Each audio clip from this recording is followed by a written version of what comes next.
Hi, I'm Rosemarie Truglio, the Senior Vice President for Curriculum and Content at Sesame Workshop, and I'm thrilled to be a part of CMON's Parenting in Place program.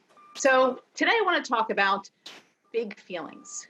We're all having big feelings, adults and our children.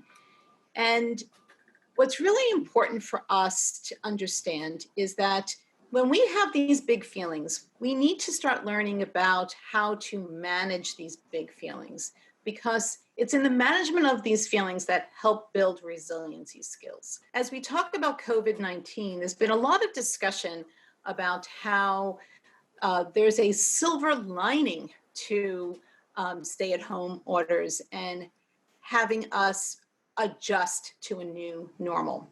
Because when you're dealing with change can be rather hard. But how do we address change? How do we focus on what we can do versus what we can't do? And we think about this for really little children. Change is a part of their life on a daily basis. You know, they want certain things, and they want it when they want it. And when they're dealing with a challenge or a resistance, they have these big feelings. So how do we help children cope so that they could move forward and think more positively about what they do have? And this is really important too when we think about needs versus wants, because with COVID-19, we're also dealing with financial issues. And so children need to know that they're loved and they're cared for and they're safe. And parents are focusing on what we all need to stay healthy and safe. And you may not get those extra treats. So how do you help your child with these big feelings? And I think one thing that parents tend to do, because we're stressed ourselves, is we want the big feeling to go away. And so we may give in to your child.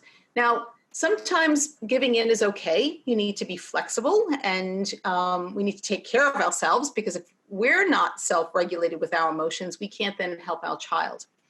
But always taking away your child's big feelings is not helping them in the long run, because they need the coping skills, the resiliency skills to deal with these feelings. So one strategy I like to talk about is the use of a glitter jar. And I have a little prompt here, and you could just use any kind of a container. It could be a plastic water bottle. It could be, I think this was a little pepper jar. It could be a peanut butter jar. And you fill it up with water, and you put glitter and a little bit of glitter glue or clear glue. And this is a nice little tool for a child to have. So when you're having a big feeling, you're having a meltdown, you're angry, or you're frustrated, or you're sad, children need a quiet space to, and first of all, validate that feeling. And don't say, oh, you'll be fine, everything's going to be okay. No, that won't help a child. I see that you're angry. I see that you're frustrated. We need to calm down, and then we could talk about a solution, or how I could help you feel better. So belly breathing is talked a lot about. So take a deep breath in and slowly breathe out through your mouth. Now, that belly breathing is a wonderful physical strategy and activity to recenter so you can calm down. But an added benefit for children in doing the belly breathing, so they do it properly, because it is slow, deep breaths, is to use this glitter jar. So when you're really angry and frustrated, your emotion, your big feeling is swirling around like this glitter is swirling around, and it's all jumbled. So children have a visualization of that big feeling. And as they are belly breathing, they're watching the glitter fall to the bottom. So it gives them something to focus on. It's a visual focal point. And when the water becomes clear again, that is the sign for them, because you couldn't see clearly when all the glitter is swirling around, right? But when the glitter falls down and you can see clearly through the glitter jar, that's an indication that now I can see things differently. And that's when you could talk about why you are having the emotion, label that emotion, and now it's about how you can shift their attention to something else. So in terms of you can't do this now, but later we can try to do that. So that's that delayed gratification. Or we can't have that strawberry smoothie now because we ran out of strawberries and we can't get to the store, but we have blueberries in the refrigerator. I know you've never tried a blueberry smoothie, but now it's a good time to try it. Let's see it. And it's during these times that children realize, oh, I like the taste of a blueberry strawberry. Now maybe this is my new favorite. So these self-regulation skills are so important for school readiness, and they're underestimated. Parents tend to focus all on literacy skills or math skills or science skills.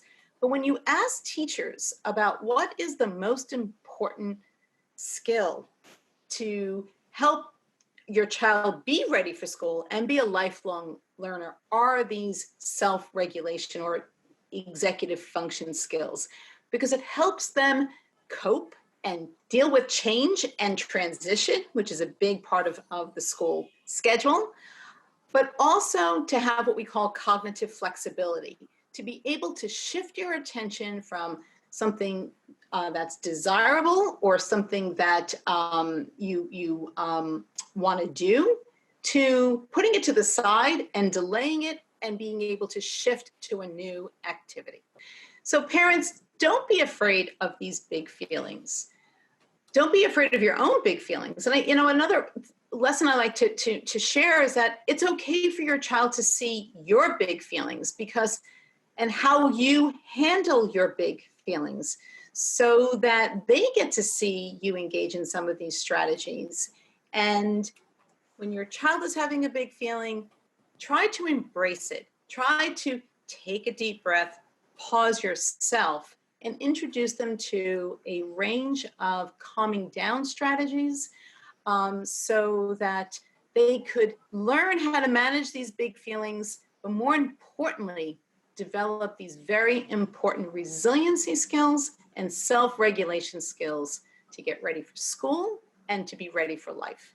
So thank you so much for listening to me and spending some time and learning about how we could all help each other, especially during these stressful times. So thank you again.